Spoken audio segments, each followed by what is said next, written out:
Good evening, welcome back here to another cast with me, with Sheever. That is your host, your commentator, as well as your analyst, because we're casting StarLadder, guys. Unofficial cast. For official cast, you go to Dota StarLadder_EN, hosted by BTS, for, of course, on Twitch TV for the StarLadder matches. But since I am needing of more casting practice, I decided to cast the StarLadder matches again myself as well. As some of you might know, StarLadder was actually the tournament that I casted every day for 4 seasons in a row. So glad to be able to cast it again this way via the Dota TV ticket, which you now can buy in the store. You actually get a pretty cool tiny set with that as well. We're gonna watch the first game of the day. It is Alliance taking on Na'Vi, which also happens to be Bullock versus Vanscore, so that's gonna be very interesting to watch, and I can tell actually the draft is going pretty fast. So what we're going to do is we're going to jump ourselves into the game so that you can see what heroes these players are playing today. There we go, look at that. Hey look, Nature's Prophet wasn't banned out. Ooh, what a surprise. There we go. Sorry, that had to happen. So let's take a look at what these two teams have in store for them, for each other today. We have got some pretty standard bans, if you will.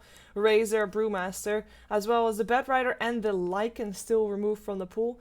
We have, however, got also a pretty expected hero pickup for Alliance, Nature's Prophet. We also saw Aki's Witch Doctor yesterday before. 5 seconds remaining. And he won with that. He's I think Alliance is actually unbeaten so far in StarLadder. Now the way StarLadder works is that you play every team in the group stages. There's 16 teams in the group stage, so you play 15 best of ones.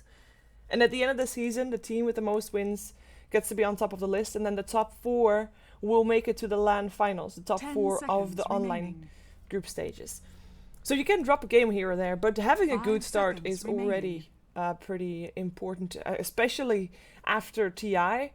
Teams are maybe a bit rusty, and they'll get gradually better as the season goes on.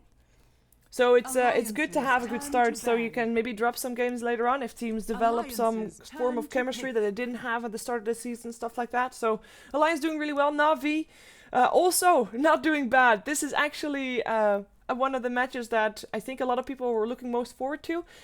And I mean, the Na'Vi Alliance, basically the hype, the El Clasico is not really there anymore because both teams are playing with 2 new players. For Alliance still stand-ins, of course, but for Na'Vi official members Vanscore and FNG instead of course, Kuro and Puppy. But it's still a very good matchup. It still should be a very interesting match for us to see, as Faces Void picked up by Alliance. So maybe some Loda Spheres coming out. He is not known for the spheres because he is so good at them. So interesting. But taking a look at the draft again, sorry, I'll come back to the draft. It is the Shadow Shaman and the Earth Shaker removed from the pool by Alliance. So supports are the ones that they ban out. And it is a red hero that Na'Vi bans out, the Naga Siren, which was a hero that Loda played yesterday with the same type of lineup. So understandable that Na'Vi will remove that from the pool. Viper also removed because if you were playing a Death Prophet, doesn't matter which lane he's going to be going at. I mean, for Na'Vi, we might even see Skywrath Mage in the mid lane. So let's just take the lanes just out of consideration for a bit. But Death Prophet overall is a hero that wants to have high levels. She's pretty level dependent. Even if she doesn't get a lot of farm, she needs her levels. And this generally means that she needs a solo lane, unless she is 100% certain to get 100% free farm. And even then, she does still need those supports that might be around her to secure that farm, to leave the lane a bit so that she actually can get those levels up. Because, like I said, she needs those because she is one of those heroes that needs to get ahead and get tanky. And when she's tanky, well, the goal is to be stuck in a chronosphere and not die while in it. That's as simple as that. So that is something that that Na'Vi wants to achieve, and for that you have to have a decent lane. One of the heroes that always wins his lane, generally always, should in theory always win his lane. It is the Viper, so Viper therefore removed from the pool. We still are lacking a mid hero and a secondary support or jungler for Alliance, as we are for Na'Vi. We're missing actually 3 heroes still. Skywrath Mage is one of the heroes that Na'Vi has actually played in different roles. For now, I think we can assume it's a support, but they can switch it up. Oh, there's the Doom. good hero against Phase. Good hero against everybody, but good hero against Phase's Void most of all to make sure he's not going to get a chrono off. So, indeed, pretty useful. And control is important. Death Prophet, if she is, like, assuming she has a good lane, she is going to be one of those heroes that you want to have long fights where her ultimate does maximum amount of damage. And to do that, you need to draw out fights, meaning you need to control your enemy heroes. And a Doom is really great for that. Skywrath Mage is actually really good for that as well, especially since that silence. The silence of Skywrath Mage is instant. Absolutely instant. There's no cast point timer. You just boom. The only thing that might be tricky for it is the range. And this is the same combination of supports that Alliance used yesterday, by the way, with Misery going for the Wraith King and Witch Doctor for Aki. So far the only thing that they have done differently is Phase's Void instead of the Naga Siren. Of course, yesterday they also had the Brewmaster. So we'll see Chessie play a different hero today as well. So that's going to be interesting to watch.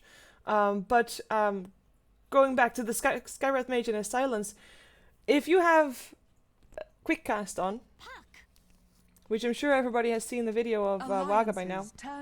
But if you turn Quick Cast on, then and you have got you know that you're waiting for that Phase's Void to jump in and go for the Chronosphere. You can get it faster than the Phase's Void, and you actually can save your team with that one.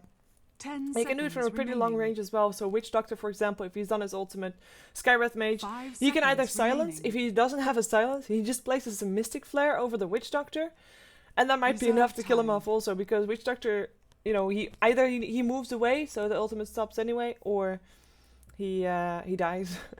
It's that simple. So I like Navi's lineup for sure. They have so much control, more control in the puck there as well. They've actually been running puck on the off lane with Funnick playing it.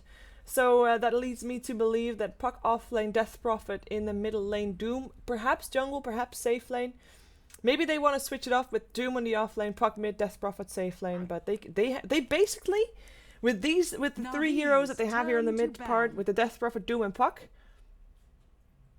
they've got 3 solo lanes. It doesn't matter what they need, what they still like. They don't need anything else. That's the whole point. They can pick up whatever they want. I would really love to see something like a Sand King.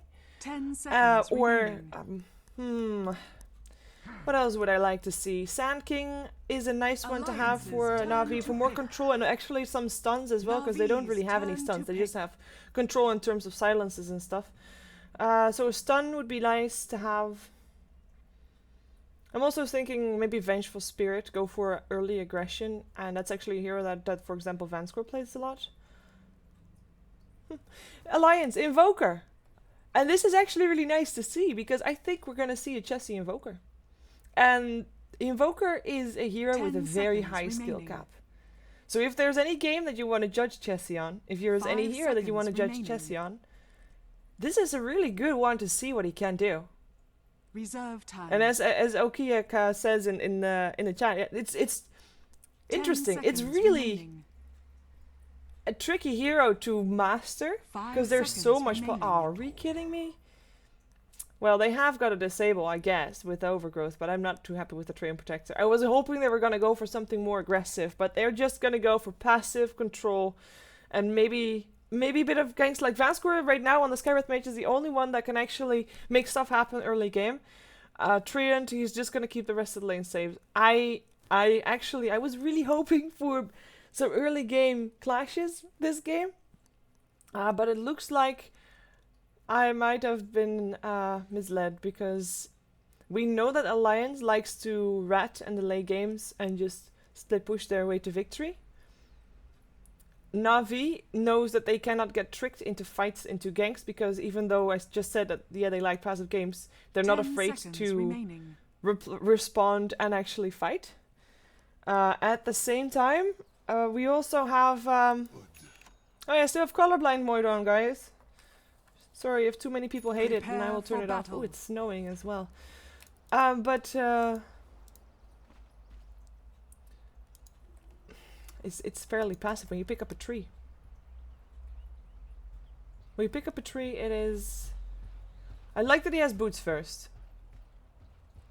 It's free dives. This is definitely true. Comes from Twitch. It's free dives. At the same time, you don't have to dive. They want to have their levels up on the Death Prophet. They want to just have their levels and farm up before they go in, which is understandable because, yeah, like I said, Death Prophet is level dependent. If you start fighting too early and you're not getting victories out of that.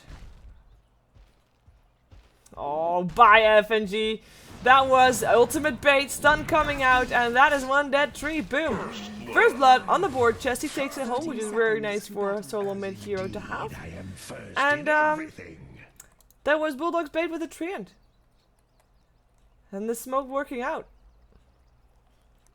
Bit too greedy for that 5 experience, or 15 experience, whatever it is. It's blueberry flavored blueberry flavored health bars. Yes, guys, that's what this is. Definitely. First blood, FNG on the deck. He picked up Leech Seed during that fight. Oh, I like this Leaves word. of 3, let them And is also not able to get the rune anymore because of that death. It was too late. We do also have 2 Words of Alliance already placed inside the Radiant Jungle, and both on the bottom half of the map. They're gonna go for an aggressive tri-lane by the looks of it. Something that they did yesterday as well. They started out with an aggressive tri-lane. Now with the Naga Siren, that is maybe a bit easier to do than with a well, Leech Seed. Oh, this might actually be trouble for Admiral Bulldog. He does not have a teleport, and he'll get slowed. He's trying eating his way through towards the tower, but FNG is gonna punch him anyway. Get some revenge for that bait earlier on. Really nice kill coming out for Na'Vi, and it looks like Na'Vi is also running an aggressive tri-lane up against that Nature's Prophet. Not an easy lane for him. Havost will be playing the Doom. Let's just introduce our players, because I haven't done that yet. Havost will be playing the Doom here on this aggressive tri-lane from Na'Vi. Vanscore on the Skywrath Mage. FNG, we already saw him. Of course, the Tree and Protector. Mid lane for Dandy. Still Nature's, or Death Prophet rather. Different Prophet. Death Prophet, Nature's Prophet. And the last one is Phonic playing the puck, which we were expecting. Of course, they were not maybe expecting it on the aggressive lane, but I think this is actually Na'Vi dodging the aggressive tri-lane of Alliance that they were expecting. Looking at Alliance, we've got Ake for the Witch Doctor, Loda for the Faceless Void. I think everybody is kind of already familiar with the roles that these players have. Chessie indeed in a mid invoker going for Exort, so let's see those Sunstrikes top lane. Has got Bulldog just teleporting out in the nick of time. And that's where no disables comes into play. They can only just attack until FNG is level 6. Misery is the Wraith King supporting for Alliance as well, has rotated top from the bottom lane. Puck is a very difficult hero to kill, and he can always dodge your stun. So Wraith King going towards the top lane to help out Admiral Bulldog a bit is indeed a nice thing to have. And he might actually just stay here by himself just to get levels, leaving Admiral Bulldog to actually farm some in the jungle. And he is, of course, the last one then playing the Nature's Prophet on the safe lane / jungle. And yeah, 0 stuns. It's interesting, but it's at the same time, they've got so many controls in terms of silences that I'm not sure if it's gonna be turning out to be a problem, that the 0 disables, but time will tell, time will tell. We've got ourselves a slow and a nuke coming out from Skywrath Mage if he really wants to go. FNG is already standing here. Leech Sheet coming out on Chessie. Do they have enough damage? In comes the slow. Nature's Prophet teleporting in. This might end badly for Na'Vi, but Chessie is still going to be the one to go down. FNG might die as well. He will end up living, and it is nobody on the side of Na'Vi that will take a nosedive into the dirt here. It was just everybody be living, and Aki following the tree, but Tree's got boots, so he's not going to be able to do anything there anymore either. So Chessie dies, but no retaliation possible for Alliance, even though they did try. And this is something that we're gonna maybe see a bit more often. In that case, where are those teleport scrolls? Bring the teleport scrolls to the support, make sure they can make something happen. For now, they're just forced to go back onto their lane, as we have got, I heard a Skywrath Mage slow coming out. It came out on Aki, but he has the healing word up, so doesn't die. Vanscore rotating bottom. They left Havost alone on the top lane. They know they can't kill the Wraith King for now. Wraith King, by the way, smoked up, going towards that that bottom lane, and we'll see if he can make something happen in mid lane again. No, I say again, but he hasn't been able to make something happen other than that first blood, of course. Dandy is the target, has got decent levels, level 5. Last hits are 18 to 11 for him, with Chessie sitting on 11 to 1, so it's hurting him a bit. We've got our Nature's Prophet perhaps teleporting in. The courier actually is gonna get carried away.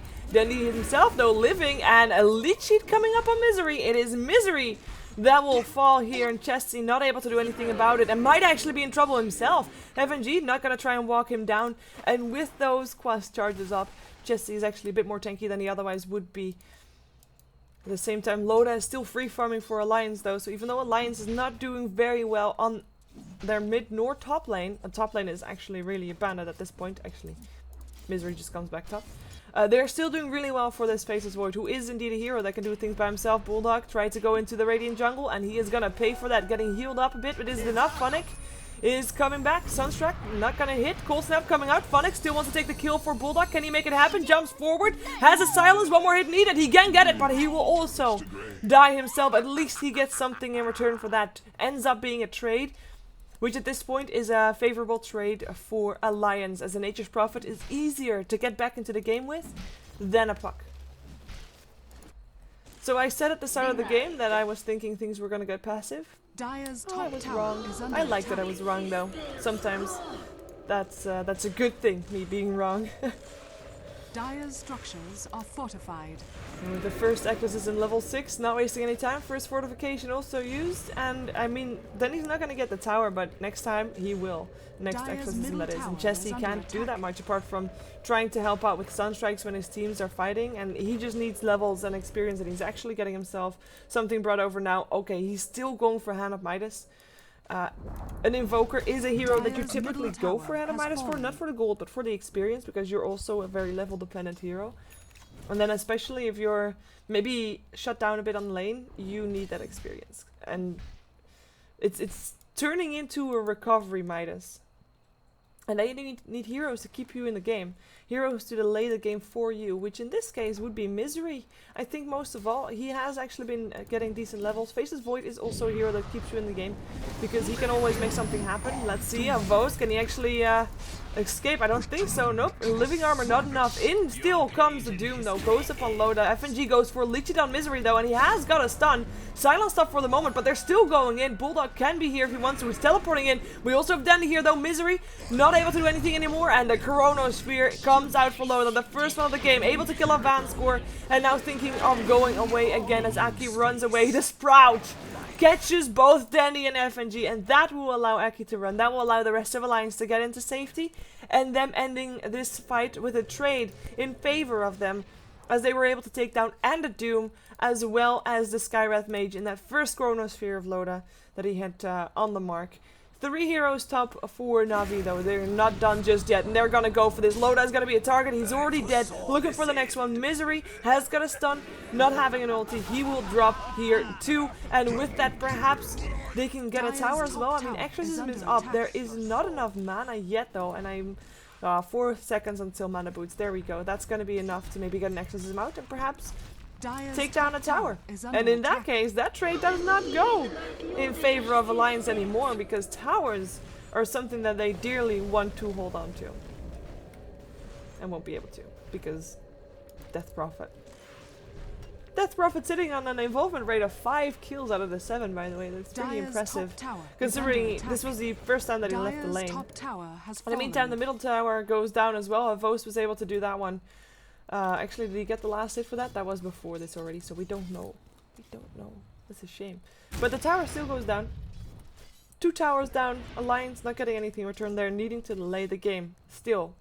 That's gonna be their play. Ooh, the Dream Coil actually does not hit upon Loda. That's something that Funnick was aiming for. He's not gonna die here, as Loda is not willing to chase him. He doesn't have a Chronosphere, and if he would dive too far, that tier 1 tower is still standing there for teleports coming in from Na'Vi. And here, while pressuring the bottom lane, Funnick and Dandy, the Exorcism is up again soon, 50 seconds. They can actually just harass until then. In the meantime, middle lane also sees some harassment. There is, of course, the Skywrath Mage as well as a Vos on his Doom. Meantime, Chronosphere, bottom lane, Dandy gets Living Armor, still alive for the moment. Leech Seed will help him stay alive for a little while longer as well, but it is still Wraithkin that gets it. Misery walks out again as well. Paralyzing cast coming through. Funnick jumping himself out. Another 2-person Sprout. And with Vanscore still at level 4, he is gonna drop very fast. FNG stunned for Misery again. Can they take him down? Yes, they can. Cold Snap helping out. That is 3 heroes down and no towers in return. And this is the kind of thing that Alliance needs to be doing. The downside is they used all 5 heroes. to actually defend his bottom lane. In the meantime, not everybody of Na'Vi was involved. We still had Vost farming middle and actually pressuring the tower a bit. And yeah, they get a fight going their way and they keep their tower, but they need to be able to then rotate back to continue farming afterwards. Or maybe try to get something after they want to fight, because they want to fight, and rather than getting anything in return for their fight, they actually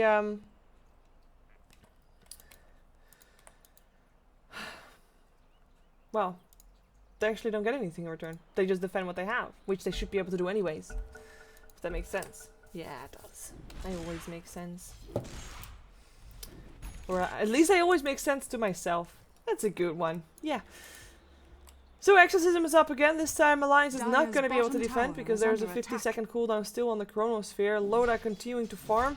He has been involved in 6 out of the 7 kills. But if you look at his farm, it's like you look at the net worth compared to both Doom and Death Prophet, it's not the way that you want to see it. Part of that are of course the towers that are now down on the side of Alliance and not on the side of Na'Vi. Na'Vi is still holding on to all 6 of their towers, while Alliance is lacking 3, which is some extra gold. But even though right now Na'Vi has the most control on this game, it is not over for Alliance, purely because of that Faceless Void and Nature's Prophet pick. Just the heroes itself or always stand for a chance to come back into the game. Chronosphere coming out? No, not for just Fanscore. Shouldn't be going for just Fanscore. Dream Coil coming out. Maybe Loda wants to go for one just for at least... Oh, teleport out? No, Cold Snap. Fanscore will end up dropping, but at least the puck was able to get away. And again, that is Fanscore dying. That's your level 4, or maybe now 5? No, still level 4 support. But there's 4 players from Alliance here. Sorry, there's 5 players from Alliance here on this bottom lane. And someone, you know, send a whistle tune or tumbleweed, but Vost is still farming. He's gonna lose his tower. First tower of the game on the side of Na'Vi. That might drop unless Na'Vi wants to try and contest this, which I don't think they will. I mean, they're happy getting 2 lanes of free farm in return for them losing a tier 1 bottom tower at 11 minutes into the game against a Nature's Prophet. Nature's Prophet who's not having a Hand of Midas. We do now finally have the Hand of Midas up for the Invoker, which is very late. It's an 11-minute solo mid Hand of Midas. Dire's middle tower is under attack. Can they delay the game long enough? That is the question for this game. Na'Vi's got all these heroes that, I mean, a Death Prophet is ready to fight if she's not shut down. She's ready to fight when she has her Exorcism up, which we saw her do. Her Vost, in theory, same story. He has Doom. He can already be useful in a fight. And the same thing goes for Funnick, and he has his Blink Dagger, of course, now as well. Na'Vi is done. They've got their core items. They even have their Yule Scepter for the Death Prophet. Dire's top tower is under Alliance needs to try and slow down these pushes. Need to try and make sure that they can create space. It sounds so lame. Cold Snap coming out, but Vost is the one that they want to take. He is not going to drop anytime soon, though. He's so tanky. Chronosphere, but we need it for him. It's the only one that's stuck in the Chronosphere. And the Overgrowth coming out from FNG, helping out Vost, who is still alive. Gonna turn around. Dream Coil up on 2. The Crypt Swarm. Everybody's so low on the side of Alliance. That healing ward from the Witch Doctor keeping them up for quite a while, though. Living Armor's coming out as well. Another Doom, or the first Doom coming out on Loda, and he will actually be dropping here. One more tick from that thing. There we go. Denied even. Doesn't matter. Dead nonetheless. Bulldog running for his life as well. That's going to be the 3rd one for his team to die. If they can get him, which they should be able to. Well, there we go. Misery now for the 2nd time dying. I say 2nd time because his reincarnation went through. And we have still got Funnick sitting in the trees. I think he either missed his blink or something like that. This is the only one living for his team. It is Jesse. He blew all his mana. Left the fight. Perfect thing to do. He knew that at that point he had his worth in the fight and had to leave. 2 for 4. Yes, there's a 1 denied hero, but the tower still went down. In terms of delaying the game, unsuccessful, I'd say. And when you have fights like these, and I don't normally criticize players, and I don't feel like I would be now either, but you'd really want to have more than 1 hero in the Chronosphere. And to be honest, he was pretty close into getting 3 into, like, it was maybe a bit too greedy, because there was, of course, a Doom standing in the middle. But there were 3 people standing on the outline, and I think he was hoping to get like 4 mana in a Chronosphere in total. But he ended up getting only the Doom because the rest was just a little far too out. Good positioning on part of Na'Vi, definitely. maybe a bit too greedy on the side of trying to go for that perfect chronosphere. But nonetheless, he's still farming. He has a Hand of Midas as well. Hand of Midas for Invoker. Midas is all over the place, delaying the game. Invoker is a really good hero for delaying the game, by the way, because even if he's not that farmed, if you can throw out his spells, when you try to go up high ground, he is not a Quasquex Invoker, so it's gonna be a bit more tough for him, but he still has meteors falling from the ground. No tornadoes, but meteors, and a deafening blast hopefully soon as well, with 1 point in Wex, then you have a pretty good combination to delay the game, to make sure that Na'Vi can't go high ground. However, if Na'Vi get this Roshan, they will have a bit of a failsafe, and they can actually try to go high ground. Maybe on the cost of a tower, but since they still have tier 1 standing on both top and mid lane, they can actually afford to trade tier 1 towers with the Nature's Prophet if they go high ground on the back of it. Mechanism almost up for the Skywrath Mage as well, so they will almost be able to make that happen. In the meantime, the push was on for Alliance, top lane. Does look like Na'Vi wants to try and fight this though. They're making their way over. They actually smoked upward. Witch Doctor is catching out part of the smoke. He has got an Eva's Rune. Dream Coil coming out upon Loda. He has got a Chronosphere and he can't. You can't even hope to throw it out. You would just throw it out and waste it as Misery gets doomed up. Doesn't even have his ulti anyway and will end up going down. That's 2 heroes and they don't even get a tower in return for them on top lane because they were not pushing fast enough. They're shut down hard. The laning decisions coming off from Na'Vi worked out for them, of course. And even though Alliance got first blood, the mid lane didn't go their way either. Leaving Alliance with only 1 lane where they were doing well, which was the Faceless Void, who is your main carry, who's also up against the puck. And at that point, the game is just too sped up by Na'Vi. So it's really tricky for them to still get into this game. However, definitely possible. And again, delaying the game. I keep repeating that, I realize this, but it's the way it is. It's how they can get back into this game. Exorcism up again in 15 seconds. Some harassment being thrown out left and right. And I think with this Exorcism, they're just going to try to go in. They've got the mech? No, not yet.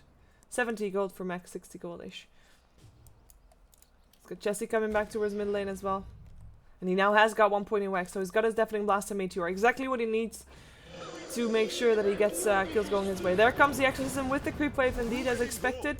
And that's going to be helping push down his tower down real fast. Level 2 Exorcism, level 4 Witchcraft. That's a fast tower push. He's the only one putting himself at risk right now. And if he gets initiated upon, there is a lot of people that can back him up. And he is right now, Dendi is so tanky that doesn't really need to worry. Ooh, Cask is actually bouncing around. Blink in, Overgrowth up on 2. And also the Mystic Flare on 2. That's already 2 heroes down. But it is loaded that bot back. Teleporting back into this as well. The Exorcism has ended. Yule Scepter before he could get the Chrono off. Misery is already doomed up. Loda silenced up as well. Avos trying to run for it. If there's a Chrono for him right now, I mean, that's nice and all, but yeah, he's gonna try to go for it. They have to get this kill. At least then they get something in return for their buyback. Still takes a long time to take him down, but Loda gets a kill for it, so at least something there. But it was a hard-fought battle. They saved their tower though, and I talked about this at length, I know, but it is delaying the push. Na'Vi is pushed back. They lose 2. Yes, they get 2 buybacks and they kill 2 as well, but they don't get a tower.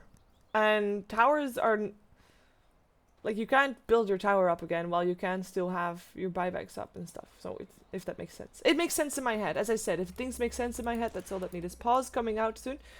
But overall, it is actually good. It's an even trade. And even trades favor Alliance, because even trade make them delay the game and then make them read it out. I do like the choice of item for Loda. He's actually going for an Aghanims. And that's needed because right now, it's team fights that Alliance win with. He can't pick up things by himself. He's too far behind for items in that. Like, he doesn't have, or a Mask of Madness or Mjolnir or something that attacks, or that increases his attack speed and his damage maybe a bit as well. But he can't typically go for solo kills unless he finds a solo kill for sorry, unless he finds a Chronosphere for a Skywrath Mage, which you can't really typically do in these games, because yeah, but the train's on the wrong side, Winged. Train's on the wrong side. So Na'Vi still has all the towers. And let's take a, by the way, let's take a look at this tower. This was a tower that Alliance almost had down. And now it's already backed up. Yeah, I guess split pushing against a Treant Protector is a bit different than split pushing not against a Treant Protector, because you have to take a tower down in one go, or your team has to be able to keep that Treant Protector occupied somewhere else, or maybe split push 2 lanes. Because otherwise your towers that you're trying to take down are just going to get healed up anyways. Na'Vi still has their Aegis. They might try to use it while taking down the last outer tower still standing, the tier 2 bottom lane.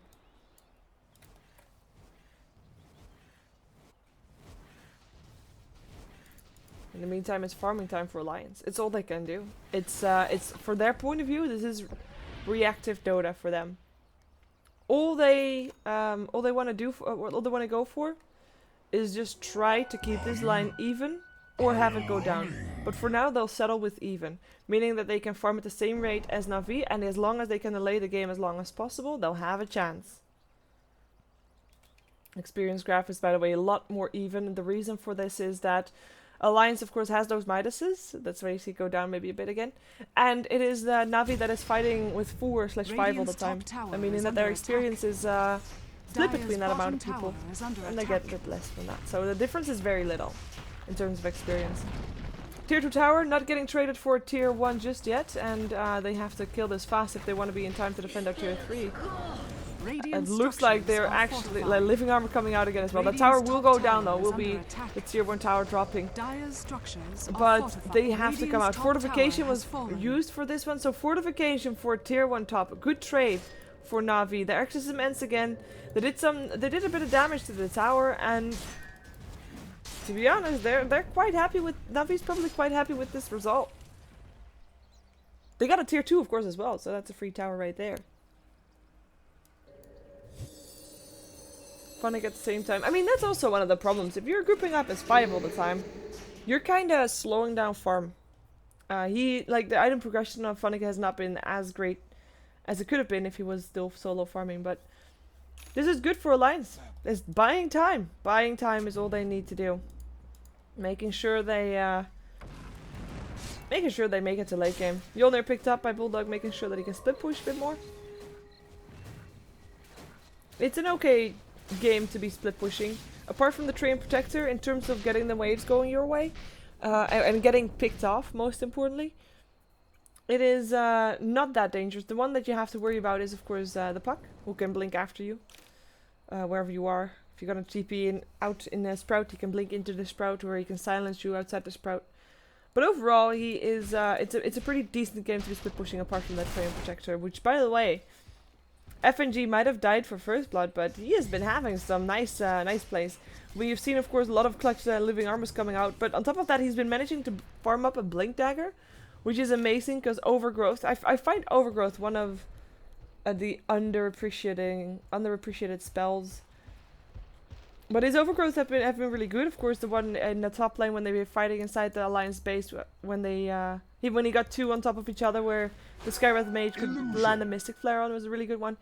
And with a Blink Dagger, you can position yourself perfectly, so it's really nice. Blink in, Overgrowth, Leech Seed, and you're done. You can walk out and spam your living armor. That's your job as a Treant Protector, and he's tanky enough to do that. He also has a Gem of True Sight. On top of that, if you want, you can actually stay in the trees and just basically not show yourself and still throw out your spells. So it's a good game for Treant Protector. I think he can make a lot of plays, and I also think like the skill cap is pretty. It's pretty decent hero to show yourself, because you have to be superior in positioning to make that hero really shine. Same thing goes for the Skywrath Mage, I guess, who is very squishy, especially as a support. Level 9, not even that low. I mean, look at this.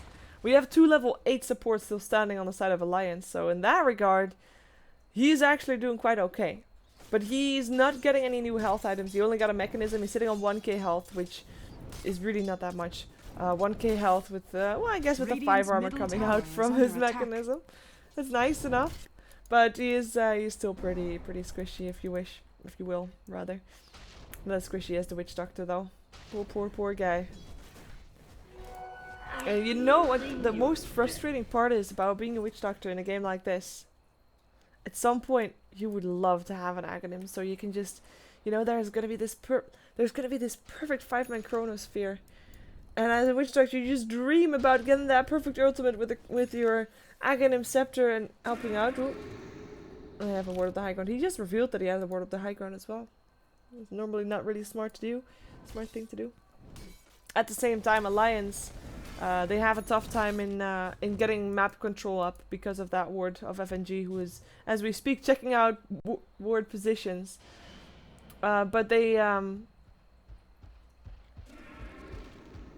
yeah, Alliance doesn't have any observers on the map. Only those 2 sentries that FNG has walked past. This one, as well as that one.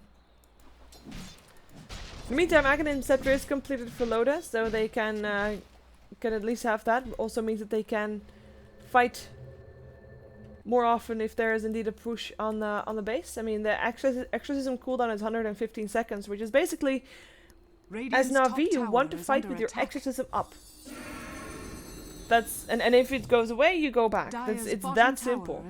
Unless you're already heavily winning the fight. And now with the Chronosphere on a 1 minute cooldown, there should always be a Chronosphere when there's an exorcism going off, and that's really good for Alliance. It's gonna be really tricky to actually do enough damage to take down a Death Prophet while that ultimate's up, though. Because he has a heart, he just completed, and he is indeed pretty rich. Not as rich as Vost on his Doom, who is almost ready with his BKB, which is probably the item that Alliance is waiting for. It looks like Alliance actually wants to try and take this one. Bulldog teleporting in, jumping forward with his Blink Dagger. Doom coming out on Loda. No Chronosphere for you, he says. Loda maybe a bit slow on the Chronosphere there. Or Vost is really fast, but that's Loda dead. Teleport out, not gonna happen. Yule's up in the air. Bulldog trying to do some damage from the side, but will end up getting picked off there as well, as we see a Misery drop for the first time, and then for the second time. That was a bit unfortunate, and it looked like I want to say it looked like maybe Loda had a bit of lag. I wanted to try to go for the Chronosphere, that was the intent, and didn't do it, couldn't do it. Now you have to imagine that Chronosphere has got the cast point time where the Faceless Void actually puts his hands up in the air and actually